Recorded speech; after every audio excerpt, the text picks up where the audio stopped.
प्यारे बच्चों, नमस्कार। उम्मीद करती हूँ कि आप मेरी इस नए दृश्य के साथ कहानी सुनने को तत्पर होंगे। उम्मीद करते होंगे कि मैं कोई नई कहानी लेकर फटाफट आपके सम्मुख उपस्थित हूँ। कहानी बहुत ही खूबसूरत है और है ये जहाँ से मैं सुना रही हूँ, बेंगलोर। आज मैं बेंगलोर घूमने आई थी तो सोचा इस खूबसूरत कहानी को मैं आपको यहीं से सुनाऊं, यहीं से इस खूबसूरत कहानी को आपको दिखाऊं।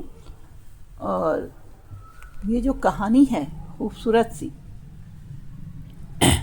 बड़ी विचित्र है। यहाँ मैंने हरियाली देखी, हरा भरा देखा, तो मेरा मन हुआ कि मैं आपको ये कहानी यहीं से सुनाऊं। तो ये जो कहानी आपको सुना रही हूँ इसका नाम है जिसकी लाठी उसकी भैंस। मुझे आशा करती हूँ आपने सुनी होगी कहीं ये कहावत। अक्सर लोग कहते हैं ना, जिसकी लाठी उसकी भैंस। तो ये कहावत सुनाने में कोई वो नहीं करता। अक्सर ये आप सुनते होंगे इस कहानी का मुहावरे, ये मुहावरा। तो बच्चों, एक कहानी, क्योंकि मैं हरे भरे वातावरण को देख के आई तो मुझे लगा कि मैं ऐसी ही कोई गाँव की कहानी सुनानी हूँ। और जैसा कि मैं अक्सर सुनाती हूँ गाँव की कहानियाँ, मेरी पढ़ी हुई पुरानी कहानियाँ, पंचतंत्र की कहानियों में से एक कहानी है ये। इसका नाम जिसकी लाठी उसकी भैंस। तो एक गांव था।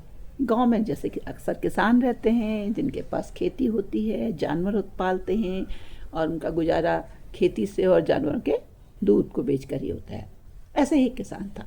नाम नहीं बताऊंगी, नाम छोड़ा है आपके लिए। जो लोग अगर मेरे उम्र के या मेरे साथ की उम्र के लोग इस कहानी को देख रहे हैं, सुन रहे हैं, तो वो उसका नाम अपने हिसाब से रख लें, राम, श्याम, मोहन, रमेश, है ना। और अगर कोई नए बच्चे आज के समय के लोग देख रहे हैं, नए बच्चे देख रहे हैं, तो अपने ज़माने के हिसाब से जो न सोशल मीडिया में, नए टीवी सीरियल में सुने, अथर्व है, अद्वितीय, आकृत, कुछ भी नाम रख सकते हैं। ये आपके ऊपर है, आपको जो प्रिय लगे वो इसका नाम रख लें। क्योंकि नाम का क्या है, नाम तो किसी का कुछ भी हो सकता है ना। तो उस व्यक्ति के पास खेती थी, खेती से थोड़ा बहुत ही गुजारा होता था, लेकिन उसके पास थी भैंस। पहले उसके पास एक भैंस थी, वो उसका दूध बेचा करता था। धीरे धीरे उसके वो क्योंकि बिल्कुल प्योर दूध बेचता था, पानी बिल्कुल नहीं मिलाता था, तो उसके ग्राहकों की संख्या बढ़ने लगी, तो उसे दूसरी भैंस खरीदनी पड़ी। फिर भी उसने दूध में पानी नहीं मिलाया और लोगों को शुद्ध दूध दिया।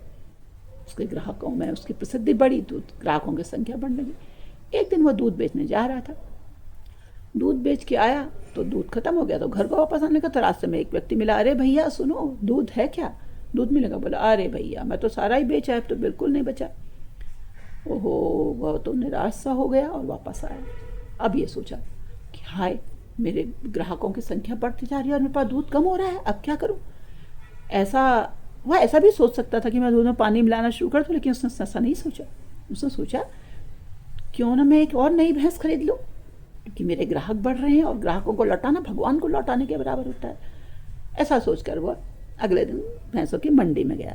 जैसे मंडी मतलब बाजार, जैसे सब्जी मंडी है तो सब्जी का बाजार है, दाल मंडी है तो दाल चावल का बाजार, अनाज मंडी में अनाज मिलता है। ऐसे ही भैंसों की मंडी में भैंस बिकती है। तो मंडी वाला बोला, अरे आप फिर से आ गए, अभी तो 6 महीने पहले एक नई भैंस लेके गए थे, क्या वो भैंस दूध नहीं देती या वो बीमार है? बोला, नहीं, क्यों होगी बीमार, अच्छी खासी दुरुस्त है, उसकी सेवा करता हूँ, उसे अच्छा चारा देता हूँ, तो वो तो बहुत अच्छे से है। अब जो है मुझे एक नई भैंस चाहिए क्योंकि मेरे ग्राहक बढ़ रहे हैं। तो बोले, तो बहुत ही अच्छी बात है, अब देखो इतनी सारी भैंसें हैं, कौन सी पसंद है? तो उसने अपनी गौर से सब भैंसों को देखा और एक काली हृष्ट पुष्ट तंदुरुस्त भैंस पसंद की। बोला, मुझे तो एक काली वाली भैंस दे दो। बोला, क्या बात है, क्या नज़र पारखी है आपकी, है इतनी पारखी नज़र और इतनी अच्छी भैंस आपने चुनी है। तो उसने उसे पैसे दिए और वो भैंस लेके आ गया। अब बच्चे जब भैंस लेके शहर से गाँव आ रहा था तो रास्ते में जंगल पड़ता था। जंगल में तो दुष्ट ठग वग उस समय बहुत हुआ करते थे। तो एक ठग वहाँ पर खड़ा था, हाथ में मोटी सी लाठी थी। बोला, अरे दूध वाले, भैंस लेके कहाँ जा रहे हो? बोला, अच्छा तुम्हें कैसे पता लगा मैं दूध वाला हूँ? बोला, अरे मूर्ख, जो तू भैंस लेके जा रहा है तो दूध वाला ही तो होगा, कोई अनाज वाला तो भैंस रखेगा नहीं। तो बोला, हाँ तो ठीक कर रहे हो। तो बोला, ठीक क्या कह रहा हूँ, चुपचाप से भैंस मुझे दे, वरना जो मेरा हाथ में मोटा डंडा है ना, ऐसा पड़ेगा तेरे सिर पर कि सिर के टुकड़े टुकड़े हो जाएंगे। देता है कि नहीं? भैया वो डर गया और उसने उसे भैंस दे दी। बोला मूर्ख कहीं का, मेरी एक ही धमकी में डर गया। ऐसा क्या था, वो आगे आने लगा तो उसने आवाज़ लगी, अरे भैया रुको तो। बोला क्या बात है। बोला देखो अब हम मंडी गए थे भैंस लेने, अब मेरी घरवाली अगर मेरे खाली हाथ देखेगी तो वो मुझे नाराज़ होगी। अब मुझे ऐसा करो, भैंस तो तुम ले जा रहे हो, डंडा मुझे दे दो। बस ठग ने सोचा हाँ भैंस तो मिली गई है, अब डंडा का क्या है, चलो डंडा इसको देता हूँ। डंडा उसने उसको दे दिया। जैसे ही उसके हाथ में डंडा आया, बोला ए रुक जाओ, कहाँ बढ़ रहा है मेरी भैंस लेके, अगर एक कदम भी आगे बढ़ाया तो मैं सिर के तुम्हारे टुकड़े टुकड़े करूँगा, ऐसा मारूंगा कि चारों खाने चित्त हो जाओगे, सिर टुकड़े टुकड़े हो जाएगा। उसने उठाया डंडा मारने को तो वो डर गया। बोला ये तो अभी अभी इतना दमदार सा महसूस हो रहा है, मेरे से भी ज़्यादा हृष्ट पुष्ट है, गाँव का व्यक्ति है, तंदुरुस्त है, ताकत भी ज़्यादा है। बहुत डर गया। उसने चुपचाप से उसे भैंस की रस्सी पकड़ा दी, भैंस वापस उसके पास आ गई। तो बोला जा जा अपने घर जा। बोला भैया जाऊँ, लेकिन अब तुमने डंडा तो मेरा दे जाओ। बोला कौन डंडा, किसका डंडा, ये डंडा जब तक मेरे पास है तब तक ये भैंस मेरे पास है, जानता नहीं, जिसकी लाठी उसकी भैंस, निकल चल चुपचाप। और वो भागता सा डर के मारे वहाँ से भाग गया वो ठग। उसके बाद ये मुस्कुराता सा अपने घर वापस आ गया और अपने ग्राहकों को शुद्ध दूध देने का मन में वादा लेकर। तो बच्चों कैसी लगी है कहानी, छोटी सी थी मगर अच्छी लगी होगी, मुझे अच्छी लगी तो आपको भी ज़रूर लगी होगी। मेरे मन को गुदगुदा देती हैं ऐसी छोटी छोटी कहानियाँ और मैं तत्पर हो जाती हूँ आपको सुनाने के लिए। आई तो यहाँ घूमने थी, लेकिन बाहर जब खड़ी हुई, हरा भरा वातावरण देखा, खूबसूरत सा जंगल दिखा हरा, तो मुझे लगा कि एक खूबसूरत सी हरे भरे गांव की कहानी सुना दूँ आपको। बाहर से सुनाती, लेकिन बाहर हवा का इतना शोर था कि मेरी आवाज़ आप तक नहीं पहुँचती, इसलिए अंदर बैठकर सुना रही हूँ। कैसी लगी आपको कहानी मुझे अवश्य बताइएगा, कमेंट में लिख के ज़रूर दीजिएगा। पसंद आए तो लाइक करिएगा, नहीं पसंद आए तो अनलाइक भी कर, डिसलाइक भी कर सकते हैं। शेयर अवश्य करेगा, क्योंकि कहानी को शेयर करना बहुत आवश्यक होता है। कहानियों को एक हाथ से दूसरे हाथ में जाना इसके संसार को बढ़ाता है, विस्तार देता है। तो मैं समझती हूँ कि आप ये कहानी अवश्य शेयर करेंगे।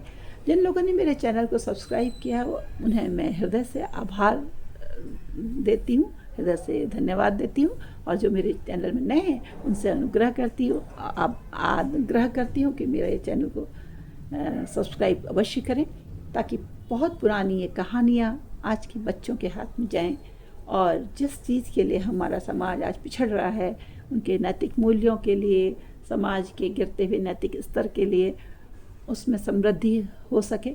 इसलिए मैंने एक कहानियों को सुनाने का बीड़ा उठाया है, क्योंकि हमारी पंचतंत्र की कहानियाँ और हमारी पुरानी कथानक हमारे मन में नैतिक मूल्यों का बुझारोपण करते हैं, हमारी नई पीढ़ी को मूल्य देते हैं जो आजकल हमारे समाज में, हमारी पीढ़ी में कम तर हो रहे हैं। और इसीलिए हमारे समाज का एक विकृत रूप हमारे सामने उपस्थित हो रहा है। उम्मीद करती हूँ आप इसको अवश्य सब्सक्राइब करेंगे और जल्दी ही एक नई कहानी लेकर आऊँगी, ऐसी ही कुछ, वही जो गुदगुदाए, जिसने मुझे गुदगुदाया था बचपन में, और वही मैं गुदगुदाने वाली कहानी आपको सुनाऊँगी। तब तक आपसे विदा लेती हूँ। नमस्कार।